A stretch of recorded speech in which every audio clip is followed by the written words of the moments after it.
नमस्कार, मी श्रीकांत उमरीकर. आपण पाहतात अॅनालायझर. लाईक करा, शेअर करा, सबस्क्राईब करा. अॅनालायझरचं ॲप डाउनलोड करा.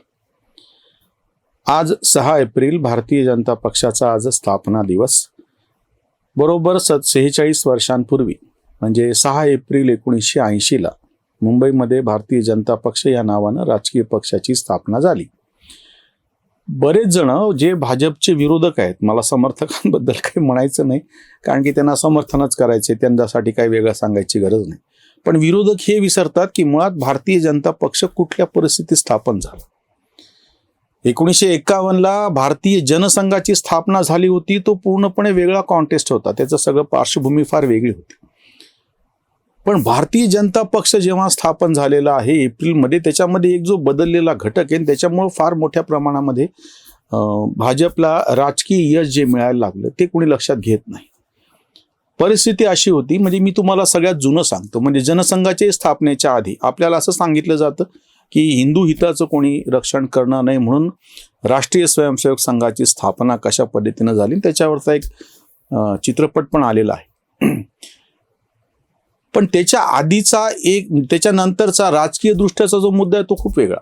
काँग्रेस हे एक फार मोठं काय म्हणता येईल त्याला, असं एक प्रकरण होतं की त्याच्यामध्ये सगळ्यात विचारधारा होत्या. समाजवादी पक्ष नावाचा पक्ष काँग्रेसच्या अंतर्गत होता. महात्मा गांधींच्या निधनाच्या नंतर राम मनोहर लोहिया सारख्यांनी ही थेरी मांडली की जवाहर हा सत्ताकांक्षी आहे, सत्ता लालसा आहे त्याला, आणि तो काही समाजवादी विचार राबवेल असं नाही. लोहियांचं म्हणणं आहे. हे सगळे समाजवाद्यांचे जे कुलगुरू आहेत खरे, हे भंकस विद्यापीठाचे सुमार बुद्धीचे कुलगुरू म्हणत नाही मी, ते वेगळे नंतरचे.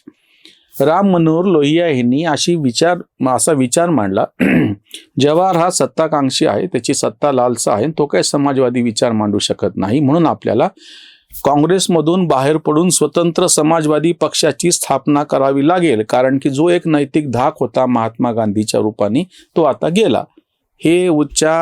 ही मांडणी राम मनोहर लोहियांची महात्मा गांधींच्या हत्येच्या नंतरची 1948, आणि मग समाजवादी पक्षाची स्थापना झाली. मग त्याचे तुकडे झाले काय ते, आणि तेव्हापासून की यांची सत्ताकांक्षा बरोबर नाही, आपल्याला वेगळे विचार लादायचे, वेगळे विचार राबवायचे आहेत. हा जी सत्ता लादू पाहतोय, राबवू पाहतोय ते वेगळं आहे.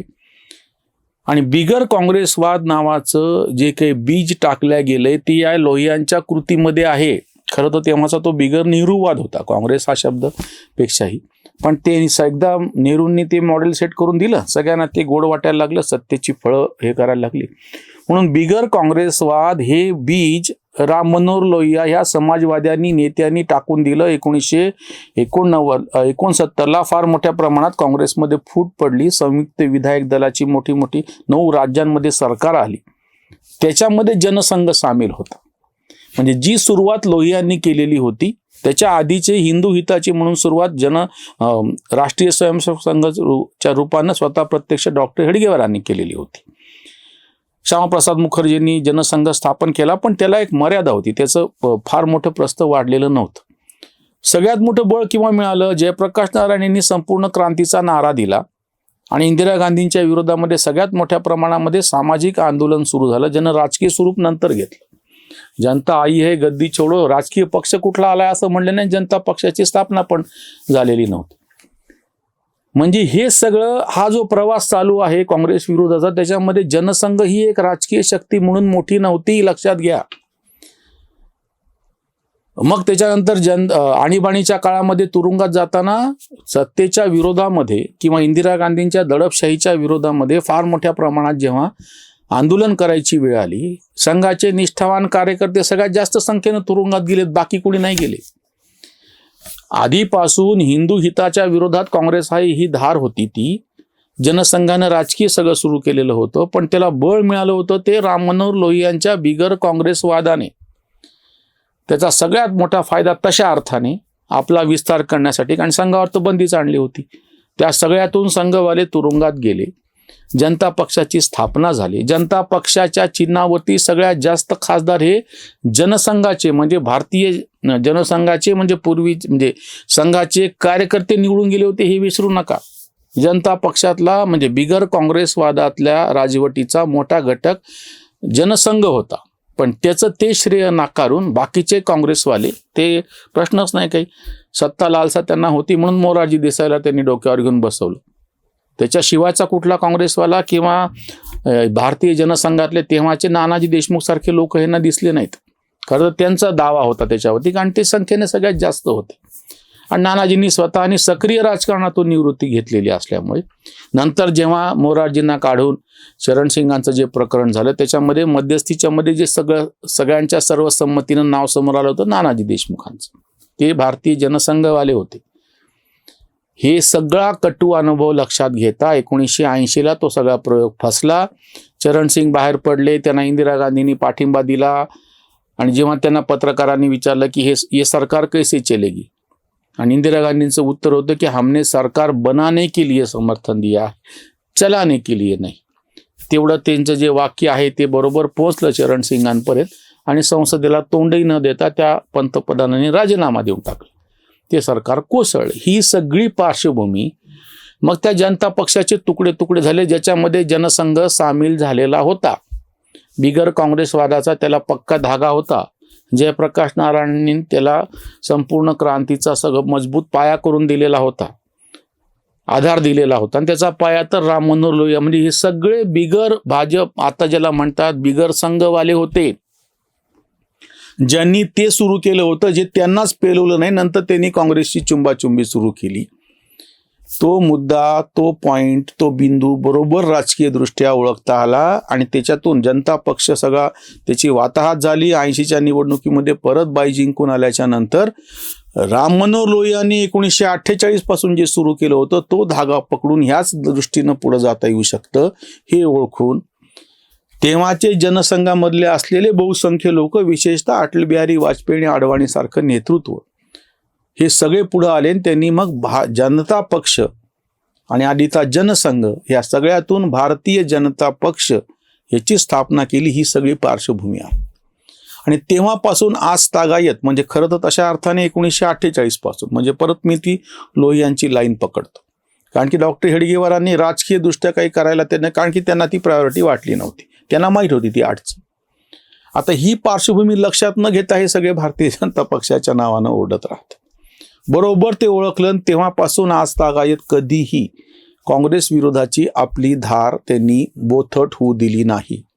आणि म्हणून त्यांना 2014 मध्ये स्वतःच्या जीवावरती सत्ता मिळवता आली. बाकीचे जे सगळे विरोधी पक्ष होते तेव्हाचे काँग्रेस विरोधातले, त्यांनी कधी सोयीप्रमाणे काँग्रेसची चुंबाचुंबी केली किंवा काँग्रेसमधून बाहेर पडलेल्या लोकांना मोठं केलं. म्हणजे महाराष्ट्रात शरद पवारांच्या गळ्यात पडले जनता पक्षवाले तेव्हाचे, त्यांना मुख्यमंत्री केलं. विश्वनाथ प्रताप सिंगांच्या गळ्यात पडले, त्यांना मुख्यमंत्री केलं. देवगौडा असो, गुजराल असो, सगळ्यांना ज्यांना ज्यांना काँग्रेसने पाठिंबा दिलेला आहे या सगळ्यांनी काँग्रेसची चुंबाचुंबी करून तात्पुरती सत्तेची फळं चाखली. पण भाजप असा एकमेव पक्ष आहे की त्यांनी बरोबर काँग्रेस विरोधाचा जो धागा होता, ज्याची मांडणी लोहियांनी केलेली होती, ज्याला जयप्रकाश नारायणांनी मजबूत केलेलं होतं, आणि आणीबाणीच्या नंतरच्या जनता पक्षाच्या काळात त्यांनी ते मॉडेल समोर आणून दाखवलेलं होतं की असं होऊ शकतं.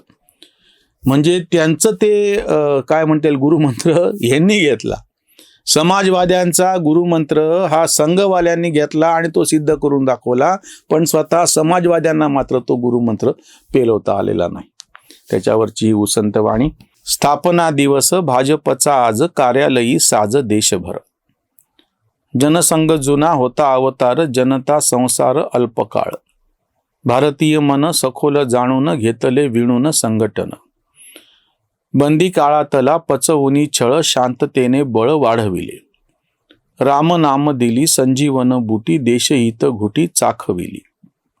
संघ विचारांचा कणा बळकट, म्हणून शकट चालतो हा. कांत राजकीय मुकुट मस्तकी, पाठीशी शतकी पुण्याईगा, पाठीशी शतकी पुण्याईगा. भारतीय जनता पक्षाच्या 47व्या स्थापना दिवसाच्या निमित्तानं अजून एक मुद्दा लक्षात घ्यावा लागेल की काँग्रेस विरोध हा सत्तेपर्यंत जाण्यापुरता होता. राजकीय दृष्ट्या काँग्रेसमुक्त भारत वगैरे हे बरोबर आहे राजकीय दृष्ट्या म्हणणे, पण प्रत्यक्ष सत्ता राबवतानाच्यासाठी म्हणून आपलं जो बहुसंख्य असलेला हिंदू आहे, जी सनातन उदारमतवादी परंपरा आहे, तिची उपेक्षा करायचं काम जाणीवपूर्वक जवाहरलाल नेहरू असो, इंदिरा गांधी असो, नंतर राजीव गांधी, त्याच्यानंतर पी.व्ही. नरसिंहराव आणि मनमोहन सिंग, सगळ्या काँग्रेसचे जे दीर्घकाळपर्यंत पंतप्रधान पदावरती लोक राहिले, त्या सगळ्यातून तुमच्या असं लक्षात येऊ शकेल की ह्यांनी वारंवार बहुसंख्य असलेल्या हिंदूंची उपेक्षा केली. राम नाम म्हणजे मूळ हेडगेवारांनी केलेली स्थापना आणि तो विषय, आणि नंतर राम जन्मभूमीच्या आंदोलनाचा आलेला मुद्दा, आणि लोहियांनी राम मनोहर लोहियांनी केलेली काँग्रेस विरोधाची राजकीय मांडणी, या सगळ्याचा बरोबर वापर करून घेत. म्हणून मी वाजपेयीचा काळ त्याच्यामध्ये यासाठी मोजत नाही की ती शेवटी काय म्हणता येईल त्याला तडजोडीचं सरकार होतं, पण 2014ला आलेलं सरकार स्पष्टपणे स्वतःच्या बहुमतानं आलेलं होतं. 2019चं सरकार स्वतःच्या बहुमताने आलेलं होतं. 2024चं सरकार एकतर संख्या कमी जरी झाली, स्वतःचं बहुमत नसलं तरी मतं ही तेवढीच राहिली, थोडीशी वाढलेली आहेत खरं तर मतं, आणि बाकीची तुमच्या बरोबर येऊ शकतील असे एक पक्ष तयार झालेले आहेत, ज्याला हिंदुत्ववादी विचाराचे म्हणूया किंवा सनातनचे. हे जे वेगळेपण आहे भारतीय जनता पक्षाचं ते लक्षात घेतलं जात नाही. म्हणून म्हणले की समर्थकांबद्दल मला काही म्हणायचं नाही, किंवा त्याच्यातले जे अंधभक्त आहेत त्यांना तर काही बोलण्याचा मुद्दाच उरलेला नाही. पण जे विरोधक आहेत त्यांना भारतीय जनता पक्षाची स्थापना, जर भारतीय जनता पक्षाला तुम्हाला काउंटर करायचं असेल तर काँग्रेसशी चुंबाचुंबी करून चालायची नाही. कारण की काँग्रेसच्या विरोधावरतीच हे सगळे उभे होते आणि बाकीचे पण उभे होते. त्यांनी नंतर थोड्याफार काळामध्ये त्यांच्या सोयीसाठी म्हणून काँग्रेस बरोबर जाणे, विरोध करणे, बरोबर जाणे, विरोध करणे असं तळ्यात मळ्यात चालू ठेवल्यामुळेच त्यांची मर्यादा होऊन बसलेली आहे. आता ज्या कोणाला भारतीय जनता पक्षाचा पर्याय म्हणून उभं करायचं असेल त्यांना ठामपणे आधुनिक सगळी जी काळातली सगळी गणितं आहेत ती ओळखून आणि काँग्रेसही विरोध करून काँग्रेसच्या बाजूनं जाऊन फायदा होणार नाही, आणि भाजपला तर विरोधच करायचा आहे. ही जी चूक वारंवार भाजप विरोधकांची व्हायला लागली की ते काहीच कारण नसताना काँग्रेसच्या गळ्यात पडायला लागले. बरं, याच्यातली मी राजकीय तडजोड पण समजू शकतो, राजकीय पक्षांची मजबुरी असते, प्रत्यक्ष सत्ता मिळवावी लागते. पण जे वैचारिक पातळीवरती मांडणी करणारे आहेत त्यांची का दोलायमान अवस्था आहे. भाजपला तुम्ही विरोध करा, पण काँग्रेसचा विरोध का सोडून दिला तुम्ही? आणीबाणीपासून ज्या स्पष्टपणे डाव्या आणि समाजवादी चळवळींनी काँग्रेसला विरोध केलेला होता, मग त्यांनी अचानक का बदलले? ह्याच्या रागापायी तुम्ही त्याला जवळ करणे हे राजकीय तडजोड झाली, पण वैचारिक पातळीवरची तडजोड कशाला करायची? हे जे सगळे आपले पत्रकार आहेत किंवा योगेंद्र यादवांनी लेखच लिहिला होता 2019ला की काँग्रेस शुड डाय, काँग्रेसने मर जाना चाहिए, आणि मग अचानक ते पुन्हा पलटले. यांचं हास्य होऊन बसलेलं आहे. भारतीय जनता पक्षाचे शेकडो कार्यकर्ते आणि त्यांच्या पाठीशी भक्कमपणे उभे राहिलेले राष्ट्रीय स्वयंसेवक संघाची प्रचंड मोठी आवाढव्य अशी संघटना, जगाच्या पातळीवरती सगळ्यात मोठं असलेलं सामाजिक संघटन, त्यांना या भारतीय जनता पक्षाच्या स्थापना दिवसाच्या लाख लाख शुभेच्छा. ज्यांना कोणाला विरोध करायचा असेल त्यांनी जर मूळ भाजपची स्थापनाच का झाली हे जर समजून नाही घेतलं तर त्यांच्या विरोधाला काही अर्थ उरणार नाही, वैचारिकही नाही, आणि राजकीय दृष्ट्या तर त्याचा पालापाचोळा भाजपने स्वतःच करून दाखवलेला आहे. वेगळं काही सांगायची गरज नाही. भाजपच्या लाख लाख कार्यकर्त्यांना आणि ज्यांनी भाजपला या वळणावरती आणून ठेवलं त्याचं फार मोठं श्रेय मोदींसारखं नेतृत्व आणि अमित शहा यांची ती सगळी मांडणी आणि कल्पकता याला जातं. त्यामुळे ह्या दोन व्यक्तींना संघाच्या बरोबरीनं श्रेय निश्चितच द्यावं लागेल. त्याच्यामुळे आज जो दिसतो आहे तो भाजप तसा तुम्हाला त्या स्वरूपामध्ये यांच्यामुळे दिसतो आहे. परत एकदा या सगळ्या कार्यकर्त्यांना, संघाच्या कार्यकर्त्यांना, संघाच्या सर्व पदाधिकाऱ्यांना, संघाच्या सगळ्या स्वयंसेवकांना आणि भाजपच्या पदाधिकाऱ्यांना, कार्यकर्त्यांना मनपूर्वक शुभेच्छा. इथेच थांबूयात. धन्यवाद.